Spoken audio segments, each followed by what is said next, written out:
కార్మికుల ఐక్యత బోలో స్వతంత్ర భారత్ మాతా కి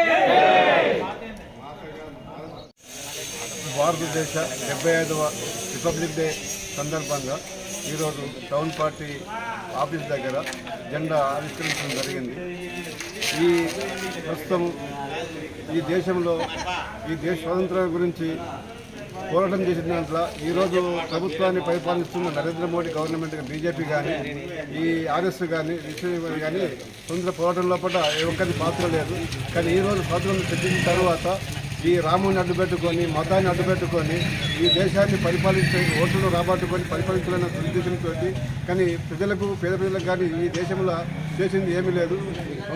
స్విట్జర్లాండ్ నుంచి బ్యాంకులో నుంచి డబ్బులు తీసుకొచ్చి అందరి ఖాతాలకు 15 లక్షల రూపాయలు వేస్తామని ఆవారు కానీ ఈ నిరుద్యోగ సమస్య కానీ ఏ సమస్యలు కూడా ఈ దేశ జీడిపి రేటు కూడా పూర్తి పడిపోతున్నది. ఇవన్నీ లోపల కేంద్ర ప్రభుత్వం మతాన్ని అడ్డుపెట్టుకొని ప్రభుత్వాన్ని మరోసారి కొనసాగించడం జరుగుతుంది. కాబట్టి ప్రజలు కూడా ఈ మతతత్వ పార్టీని ఆదరించకుండా విషయాన్ని తెలుసుకొని ఈసారి మతతత్వ పార్టీని విసర్జించినట్టుగా ప్రజలందరినీ కోరుతూ ఈ జెండా ఆవిష్కరణకి వచ్చిన కార్యకర్తలందరికీ విప్లవాభినందనలు తెలియజేస్తూ ఈ అవకాశం ఇచ్చిన అందరికీ ధన్యవాదాలు చెప్తున్నాను.